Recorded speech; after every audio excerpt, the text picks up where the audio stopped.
ဗုဒ္ဓဦးသားသမီးများတလားစာတဲတော့ဟောကိန်းလေးဖြစ်ပါရဲ့ရှင်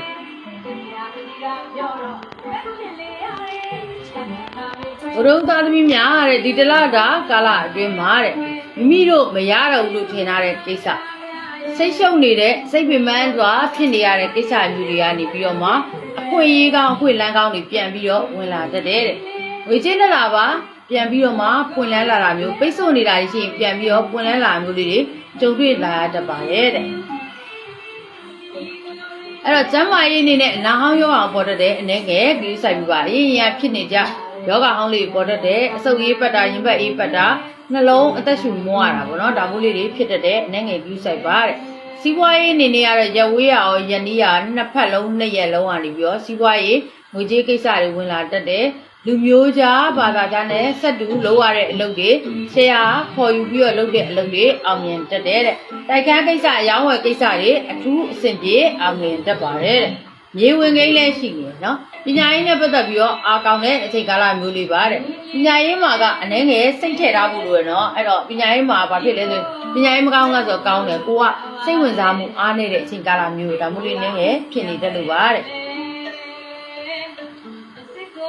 အဲ့တော့ဝန်ထမ်းတွေဆိုလို့ရှိရင်ယာရုခံကောင်းတဲ့အချိန်ကာလမျိုးပဲတဲ့ကံရတော့ကောင်းတော့ပြောင်းလဲခြင်းနဲ့ပြောင်းလဲလာပြီတဲ့တဖြည်းဖြည်းနဲ့တဲ့မြစ်တာရေးနဲ့ပတ်သက်လာရင်လည်းကံကောင်းနေတယ်တဲ့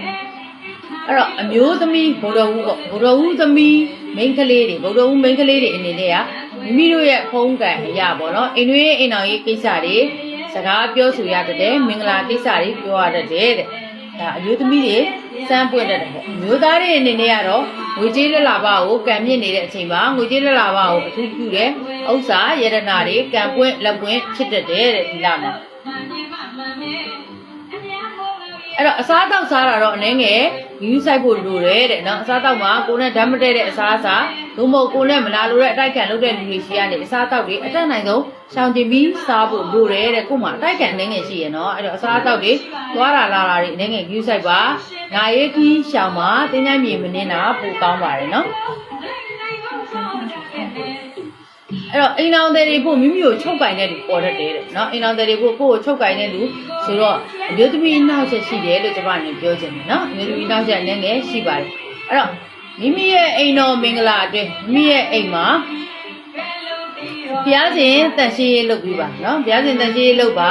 ဘုရားမှာကဘာလို့ပြရမလဲဆိုလို့ရှိရင်ခန်းကော်ညွတ်2ညွတ်ရလာ4ညွတ်ကိုဒီတလတာကာလအတွင်းမှာမကြလဲလဲပြီးတော့တူတန်းပေးပါတဲ့နော်တနင်္လာခန်းကော်ညွတ်နဲ့ရွက်လာနော်ရွက်လာကိုတူတန်းပေးပါတဲ့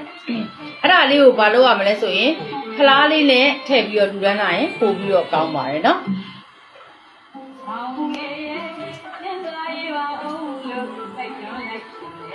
အဲ့တော့ဒီမှာဘာတစ်ခုတွေ့ရလဲဆိုဧကန်မှာအဆောင်ဖြစ်ပေါ့နော်ဧကန်မှာအဲ့ကျူပန်းအဖြစ်နဲ့စစ်ခွာလေးတွေလည်းတူတန်းပြီးတော့ထိုးထားလို့ရတယ်အဲ့ကျူပန်းအဆောင်ပန်းဖြစ်ပေါ့နော်စစ်ခွာပန်းလေးတွေထိုးထားပြီးတော့အဲ့ခေါ်ဖြစ်နဲ့တူတန်းလို့ရပါတယ်အဲ့တော့ထူးထူးခြားခြားနဲ့ဒီတလတာကာလအတွင်းမှာအဆောင်ကြောက်လေးတွေဝင်လာတာပေါ့နော်အဆောင်ဖြစ်နေသူများကပေးတာကြောက်တို့ကြီးစီတို့အဲ့ဒါမျိုးလေးတွေဝင်လာတယ်ဆိုရင်လည်းနမိတ်ကောင်းပါတယ်အလူကြီးတန်းကြီးဝင်ခင်းရှိတာပေါ့နော်အလူလောက်ရတတ်ပါတယ်အဲ့တော့ကျမမိတ်ဆွေတွေအနေနဲ့ကဒီလအနေနဲ့ lucky number အနေနဲ့ကတော့231တွေအကျိုးပေးပြီးတော့မှ231တွေအကျိုးပေးပြီးတော့ကာလာအနေနဲ့ကအဝါရောင်အပြာရောင်အစိမ်းရောင်တွေအကျိုးပေးနေပါတယ်နော်ကလေးတွေပညာရေးအတွက်နော်မနေ့ပြန်ဆောင်းပွဲတွေတချို့နေရာစပြီးတချို့ကတော့ပြီးပြီလားမသိဘူးနော်တချို့အကြောင်းတွေကတော့မနေ့ပြန်မှစမယ်ကျွန်မမနေ့ပြန်မှဒီတလအတွင်းမှာစပြင်မဲ့ကလေးတွေကိုသတိထားမိတာပါเนาะအဲ့လိုလေးဖြစ်လို့ပါအဲ့တော့ဗုဒ္ဓဦးသားသမီးကလေးတွေဆောင်းပွဲပြင်မဲ့ဆိုလို့ရှိရင်ဟလာဂန်းကော်ညွတ်လူလို့ရတယ်နောက်တစ်ခါဂန်းကော်ရဲ့အုံးရဲ့မင်းပြပန်းရဲ့3မျိုးကိုမိမိတို့ရဲ့အိမ်ဖျားမှာလူသားပြီးတော့မှကလေးတွေကိုဆောင်းပွဲသွားပြီးတော့မှဖြည့်ခိုင်းရင်ကန်ဆင့်ကံမြင့်ဖြစ်ပါလိမ့်မယ်ဒါဗုဒ္ဓဦးတွေပါเนาะဗုဒ္ဓဦးတွေအတွက်ဖြစ်ပါတယ်ကဲမိတ်ဆွေများအားလုံးပဲဗုဒ္ဓဦးသားသမီးများအားလုံးပဲစိတ်ချမ်းသာခြင်းကိုယ်ကျန်းမာခြင်းနဲ့ပြည့်စုံကြပါစေရှင်